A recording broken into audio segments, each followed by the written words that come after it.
ತುಂಬ ಚೆನ್ನಾಗಿ ಬಂತು. ಕುವೆಂಪು ಪ್ರಕಾಶ್ ಸಾಗರ್, ಕುವೆಂಪು ಪ್ರಕಾಶ್ ಸಾಗರ್. ಇದಾದ್ಮೇಲೆ ಮಾಲೂರು ಸುಧಾ ಮೇಡಮ್, ಅದಾದ್ಮೇಲೆ ಸುರೇಶ್ ಸರ್.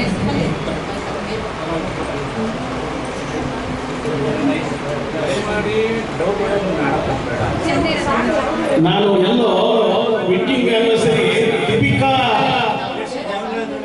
ಲಚ್ಚಿ ಅನ್ಕೊಂಡ್ಬಿಟ್ಟೆ. ಯಾಕೆಂದ್ರೆ ಫೋಟೋ ನೋಡಿ ಆಮೇಲೆ ಇದು ಲೈವ್ ನೋಡ್ತಾ ಇದ್ದೆ. ಕಾಶಿನಾಥನ ಜೊತೆ ನಿಂತ್ಕೊಂಡು ಫೋಟೋ ತೆಗೆಸ್ಕೊಂಡಿದ್ದು, ಅದು ತಲೆ ತೆಗಿಸ್ತಾ ಇದ್ರೆ ಹಿಂದೆ ಹೋಯ್ತಾವ್ರೆ. ನಾನೆಲ್ಲ ಅವ್ರದ್ದು ಮೀಟಿಂಗ್ ಆನಿವರ್ಸರಿ ಇಲ್ಲಿ ಬಂದ್ಮೇಲೆ ಗೊತ್ತಾಯ್ತು ನಾನು ರಘುದು ಮತ್ತೆ ಅವ್ರ ಮನೆಯವ್ರದ್ದು ಅಂತ. ಎಲ್ಲರಿಗೂ ಧನ್ಯವಾದಗಳು. ಯಕ್ಷಿತ್ರಾಯವ್ರಿಗೂ ಒಂದು ಹೇಳ್ತೀನಿ, ರವೀಂದ್ರ ಕಲಾಕ್ಷೇತ್ರದಲ್ಲೂ ಅದರ ನಯನದಲ್ಲೂ ನಾವು ಸಪೋರ್ಟ್ ಮಾಡ್ತೀವಿ. ಒಂದು ಕಾರ್ಯಕ್ರಮ ಮಾಡಿ ಖಂಡಿತ.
ಪ್ರತಿ ತಿಂಗಳು 2ನೇ 3ನೇ ಶುಕ್ರವಾರ ಒಂದು 8 ಜನಕ್ಕೆ ನಾವು ಕರೋಕೆ ಇಟ್ಕೊಂಡಿದ್ದೀವಿ ಪ್ರೆಸ್ ಕ್ಲಬ್ನಲ್ಲಿ.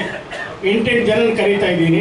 ಈ ನಾಳೆ ಇದೆ, 8 ಜನ ಬರ್ತಾ ಇದ್ದಾರೆ. ಅದ್ರಲ್ಲಿ ನಮ್ಮ ನಂಜಪ್ಪರು ಇಲ್ಲೇ ಕೂತವ್ರೆ, ನಮ್ಮ DOP ಅವರು ಇಲ್ಲೇ ಕೂತವ್ರೆ, ನಮ್ಮ DPO ಚಂದ್ರು ಇದ್ದಾರೆ, ಎಲ್ಲದಕ್ಕಿಂತ ಮುಖ್ಯವಾಗಿ ನಮ್ಮ ದೀಪಿಕಾ ಮೇಡಮ್ ಇಲ್ಲೇ ಇದ್ದಾರೆ. ಒಟ್ಟು 8 ಜನ ನಾಳೆ ಹೋಗ್ತಾ ಇದೀವಿ. ಅದೇ ಥರ ಪ್ರತಿ ತಿಂಗಳು ಪ್ರೆಸ್ ಕ್ಲಬ್ನಲ್ಲಿ 3ನೇ ಶುಕ್ರವಾರ ನಮ್ಮದು ಕಾರ್ಯಕ್ರಮ ಇರುತ್ತೆ. ಕೆಲವರನ್ನ ಕರ್ಕೊಂಡು ಆಡಿಸ್ತಾ ಇರ್ತೀನಿ. ಬನ್ನಿ, ದಯವಿಟ್ಟು. ಧನ್ಯವಾದಗಳು. 22ನೇ ತಾರೀಕು ಕೂಡ ನಯನ ಸಭಾಂಗಣದಲ್ಲಿ ಮಧ್ಯಾಹ್ನ 2 ಗಂಟೆಯಿಂದ ರಾತ್ರಿ 10 ಗಂಟೆವರೆಗೂ ಇದೆ. ಬಂದು ಆಡ್ಬೋದು. ದಯವಿಟ್ಟು ಯಾರು ಮೈಸೂರು ಬಂದು ಆಡಿದ್ರು ಅವ್ರಿಗೆ 2 ಆಟ ಫ್ರೀ ಇದೆ. ಮೈಸೂರಲ್ಲಿ ಯಾರು ನಮ್ಮ ಕಾರ್ಯಕ್ರಮ ಬಂದು ಭಾಗವಹಿಸಿದ್ರು ಕೆಲವರೆಲ್ಲ, ಅವ್ರಿಗೆ 2 ಆಟ ಫ್ರೀ ಇದೆ. ಇನ್ನು ಮಿಕ್ತವರೆಲ್ಲ ಬಂದು ನಮಗೆ ಸಹಕಾರ ಕೊಡ್ಬೋದು ಬಂದು ಜೊತೆಯಲ್ಲಿ. 2 ಗಂಟೆಯಿಂದ ರಾತ್ರಿ 10 ಗಂಟೆವರೆಗೂ ಇದೆ. ಬಂದು ಸಹಕರಿಸಿ ಅಂತ ಕೇಳ್ಕೊಳ್ತೀನಿ. ಈಗ ಮುರುಘಾ ಸರ್ ಬಂದು ಇವತ್ತಿನ ವರ 25ನೇ ವರ್ಷದ ವರ ಬರ್ತಾ ಇದ್ದಾರೆ. ಆಗಮಿಸಿರುವ ಎಲ್ಲ ಹಿರಿಯ ಕಲಾವಿದರಿಗೆ ನನ್ನ ಹೃದಯಪೂರ್ವಕ ಧನ್ಯವಾದಗಳು. ಯಾಕಂದರೆ 25ನೇ ವರ್ಷ ನಾನು ಆಚರಣೆ ಮಾಡ್ಕೊಳ್ತೇನೆ, ನನ್ನ ಕನ್ಸಲ್ಲಿ ಅಂದ್ಕೊಂಡಿರಲಿಲ್ಲ. ಒಂದು ವಾರದಿಂದ ನಾವು ಒಂದು ಕಾರ್ಯಕ್ರಮಕ್ಕೆ ಹೋದಾಗ ದೀಪಿಕಾ ಅವರು ಮತ್ತು ನಮ್ಮ ಲಕ್ಷಿ ಸರ್ ಅವರು ನಮ್ಮ ಆಡಿಟೋರಿಯಮಲ್ಲಿ ನಿಮ್ಮ ಒಂದು 25ನೇ ವರ್ಷದ ವಾರ್ಷಿಕೋತ್ಸವನ ನಾವು ಆಚರಣೆ ಮಾಡ್ತೀವಿ, ನೀವು ದಯಮಾಡಿ ದಂಪತಿಗಳು ಬನ್ನಿ ಅಂದರು. ಅವರ ತುಂಬ ಹೃದಯಕ್ಕೆ ನನ್ನ ಕೃತಜ್ಞತೆಗಳು. ಹಾಗೂ ನಿಮ್ಮೆಲ್ಲರಿಗೂ ಬಂದಿರತಕ್ಕಂಥ ಹಿರಿಯ ಕಲಾವಿದರಿಗೆ ನಿಮಗೂ ನನ್ನ ಹೃದಯಪೂರ್ವಕ ಧನ್ಯವಾದಗಳು. ಹೀಗೆ ನಿಮ್ಮ ಆಶೀರ್ವಾದ ಇರಲಿ. ಮತ್ತು ಮುಂದೆ ಹೊಸದಾಗಿ ಮದುವೆ ಆಗಿರ್ತಕ್ಕಂಥವ್ರು ಹಿರಿಯ ಮತ್ತು 10, 15, 20, 50 ವರ್ಷಗಳಾಗಿರ್ತಕ್ಕಂಥ ಯಾರೇ ಒಂದು ಗಂಡ ಹೆಂಡತಿರಾಗಿರ್ಬೋದು, ಒಂದು ಈ ಥರ ಒಂದು ಆಚರಣೆಯನ್ನು ಮಾಡ್ಕೊಳ್ಳಿ. ಯಾಕೆಂದರೆ ದೇವರ ಆಶೀರ್ವಾದದಲ್ಲಿ ಇರಬೇಕು, ಹಿರಿಯರ ಆಶೀರ್ವಾದ ಇದ್ದರೆ ಆಯಸ್ಸು. ನಾವು ಕೇಳ್ಕೊಳ್ಳೋದು ಇಷ್ಟೇ, ದೇವರ ಹತ್ರ ಆಸ್ತಿ ಅಂತ ನಾವೇನು ಕೇಳ್ಕೊಳ್ಳಲ್ಲ. ಆದರೆ ದೇವರ ಹತ್ರ ನಾವು ಕೇಳ್ಕೊಳ್ಳೋದು ಏನಂದರೆ ನಮಗೆ ಒಂದು ಆರೋಗ್ಯ ಕೊಡಪ್ಪ ಭಗವಂತ, ನಮಗೆ ಒಂದು ಆಯಸ್ಸು ಕೊಡಪ್ಪ ಅಂತ ಕೇಳ್ಕೊಳ್ತೀವಿ ವಿನಃ ಆಸ್ತಿ ಅಂತ ನಾವು ಕೇಳ್ಕೊಳ್ಳೋಕ್ಕೆ ಹೋಗ್ಬಾರ್ದು. ಯಾಕೆಂದರೆ ನಾವು ಸತ್ತಾಗ ನಾವೆಲ್ಲ ಬಿಟ್ಟು ಹೋಗ್ತೀವಿ. ಆಸ್ತಿ ಅಂತ ಬೇರೆಯವ್ರಿಗೆ ಬಿಟ್ಟು ಹೋಗ್ತೀವಿ. ಅದು ಯಾರು ಅನುಭವಿಸ್ತಾರೋ ನಮ್ಗೆ ಗೊತ್ತಿಲ್ಲ. ಆದರೆ ನಾವು ದೇವರ ಹತ್ರ ಕೇಳ್ಕೊಳ್ಳೋದು ಏನಪ್ಪ ಅಂತಂದರೆ ನಮಗೆ ಆರೋಗ್ಯ ಭಾಗ್ಯ ಕೊಡು ಫಸ್ಟು. ಈ ಕಣ್ಣು, ಕೈ, ಕಾಲು ಇದೆಲ್ಲ ನಡೆಯೋ ಶಕ್ತಿ ಭಾಗ್ಯ ಕೊಡು. ಹಾಗೆ ನಮಗೆ ಆರೋಗ್ಯ ಭಾಗ್ಯ ಕೊಡಪ್ಪ ಅಂತ ನಾವು ಕೇಳ್ಕೊಬೇಕಷ್ಟೇ. ನಿಮ್ಮೆಲ್ಲರ ಪ್ರೀತಿ, ಈ ಥರ ಪ್ರೋತ್ಸಾಹ ಎಲ್ಲ ಕಲಾವಿದರ ಮೇಲೆ ಇರಲಿ ಅಂತ ಕೇಳ್ಕೊಳ್ತೀನಿ. ಎಲ್ಲರಿಗೂ ಧನ್ಯವಾದಗಳು. ರಘು ದಂಪತಿಗಳಿಗೆ ಮದುವೆಯ ಶುಭಾಶಯಗಳು. 25 ವರ್ಷದ ವಾರ್ಷಿಕೋತ್ಸವ ವಧುವರರಿಗೆ 25ನೇ ವರ್ಷದ ವಧುವರರಿಗೆ ಮದುವೆಯ ಶುಭಾಶಯಗಳು. ಈ ಒಂದು ನಮ್ಮ ಮದುವೆ ಎಲ್ಲಿ ನಡೀತಂದ್ರೆ ಧರ್ಮಸ್ಥಳದಲ್ಲಿ ಮದುವೆ ಆದ್ವಿ. ಶ್ರೀ ಕ್ಷೇತ್ರ ಧರ್ಮಸ್ಥಳ ಸನ್ನಿಧಿನಲ್ಲಿ 2000 ಇಸ್ವಿ ಫೆಬ್ರವರಿ 17ನೇ ತಾರೀಕು ನಮ್ಮ ಒಂದು ಮುಹೂರ್ತ ನಡೀತು. ಅಲ್ಲಿ ಜನಗಳು ಹೆಚ್ಚಾಗಿ ಬಂದಿಲ್ಲ ಅಂದ್ಬಿಟ್ಟು ನಮ್ಮದು ಮೈಸೂರು ಜಿಲ್ಲೆ, ನನ್ನ ಸ್ವಂತ ಊರು. ನಮ್ಮ ಶ್ರೀಮತಿ ಅವರು ಬಂದು ಕೋಲಾರ ಜಿಲ್ಲೆ ಬಂಗಾರಪೇಟೆ ಅವ್ರದ್ದು. ಹೇಗಾಯ್ತೋ ಗೊತ್ತಿಲ್ಲ, ನಾನು ಚಿಕ್ಕ ಹುಡುಗಿನಿಂದ ಇಲ್ಲೇ ಓದ್ಕೊಂಡು ಬೆಂಗಳೂರಿನಲ್ಲೇ ಬೆಳೆದಿದ್ದು. ಆರ್ಕೆಸ್ಟ್ರಾವೆಲ್ಲ ಆಡ್ಕೊಂಡು ಏನು ಮಾಡಿದೆ, ಎಲ್ಲ ಊರುಗಳು ನೋಡ್ಕೊಂಡು ಲಾಸ್ಟಲ್ಲಿ ಕೋಲಾರ ಜಿಲ್ಲೆಗೆ ಕೋಲಾರ ಚಿನ್ನದ ಹೊರಟೋದೆ. ಅಲ್ಲೇ ಆಡ್ಕೊಂಡು ಒಂದು ತಂಡ ಮಾಡಿದೆ. ಆವಾಗ ನನಗೆ ದಿನ ಲೇಡೀಸ್ ಸಿಂಗರ್ನ ಹುಡುಕಿ ಸಾಕಾಗೋಗಿತ್ತು. ಕೊನೆಗೆ ನನ್ನ ಸ್ನೇಹಿತರು ಏನ್ ಮಾಡಿದ್ರು, ನಿನ್ಗೊಂದು ಬಡ ಹುಡುಗಿ ಇದ್ದಾಳೆ, ಗಾಯಕಿ ಇದ್ದಾರೆ, ಪರಿಚಯ ಮಾಡ್ಕೊಡ್ತೀನಿ. ಹೀಗೆ ಮಾತಾಡ್ತಾ ಇದ್ರೆ ಸಂಜೆ ಇರ್ಲಿ ಯಾಕಂದ್ರೆ ಇದು ನಮ್ಮ ಮದುವೆ ದಿನ ಅನುಭವಗಳೇ ಹಂಚ್ಕೋಬೇಕು. ಯಾಕಂದ್ರೆ ಆಡೋದು ಇದ್ದೇ ಇರುತ್ತೆ. ನಮ್ಮ ಅನುಭವಗಳನ್ನ ಸ್ವಲ್ಪ ಕೇಳಿ ತಿಳ್ಕೊಬೇಕು. ಇರ್ಲಿ ಯಾಕಂದ್ರೆ ಯಾಕಂದ್ರೆ ನಮ್ಮ ಮದುವೆ ಯಾವ ತರ ಆಯ್ತು, ನಾವು ಯಾವ ತರ ಪರಿಚಯ ಆದ್ವಿ, ಈ ತರದ ಪರಿಚಯ ಆಯ್ತು. ಅಲ್ಲೊಂದು ತಂಡ ಮಾಡ್ಕೊಂಡಾಗ ನಮ್ಮ ಶ್ರೀಮತಿಯವರು ಪರಿಚಯ ಆಗಿ ಒಂದು 5 ವರ್ಷಗಳು ಆಡ್ತಾನೆ ಇದ್ವಿ, ಸ್ನೇಹಿತರಾಗಿದ್ವಿ. ಆಮೇಲೆ ಅವ್ರ ತಂದೆ ತಾಯಿ ಹತ್ರ ಒಪ್ಪಿಸಿ ನಾವು ಮದುವೆ ಆದ್ವಿ. ಇಷ್ಟೊಂದು ಹೇಳೋದಕ್ಕೆ 25 ವರ್ಷ ಏನು ಅಂತಾನೆ ಗೊತ್ತಿಲ್ಲ. ನನ್ನ ಮಗ ಬಂದು ಇವಾಗ 24 ವರ್ಷ. ಅವನು ಕೂಡ ಒಂದು ಚೆನ್ನಾಗಿ ಓದಿಸಿದ್ದೀನಿ. ಅವನು ಒಂದು ಕೆಲಸದಲ್ಲಿ ಇದ್ದಾನೆ ನಮ್ಮ ಮಗ. ಆದರೆ ಬರೋಕ್ಕೆ ಅವನಿಗೆ ಸಮಯನೇ ಸಿಗ್ತಾ ಇಲ್ಲ. ಅವನದೊಂದು ಬರ್ತ್ಡೇ ಈವೆಂಟನ್ನು ನಾನು ಇದೇ ಆಡಿಟೋರಿಯಂ ಮಾಡ್ತೀನಿ, ಅವಾಗ ಕರೆಸ್ತೀನಿ. ಏಪ್ರಿಲ್ 17ನೇ ತಾರೀಕಿಗೆ ನಮ್ಮ ಮಗಂದು ಬರ್ತ್ಡೇ ಇದೆ. ಮುಂದಿನ ತಿಂಗಳು 17 ಮಾರ್ಚ್ 17ಕ್ಕೆ ಪುನೀತ್ದು ಬರ್ತ್ಡೇ. ಅದೇ 17ನೇ ತಾರೀಕು ನಮ್ಮ ಮಗನ ಬರ್ತಡೇ ಇದೆ. ಖಂಡಿತ ನಮ್ಮ ಮಗನ ಇಲ್ಲಿ ಕರೆಸ್ತೀನಿ. ಇವತ್ತು ಬಾ ಅಂತ ಹೇಳಿದ್ದೀನಿ, ಸಾಧ್ಯವಾದರೆ ಬರ್ತೀನಿ ಅಂತ ಹೇಳಿದ್ದಾರೆ, ನೋಡೋಣ.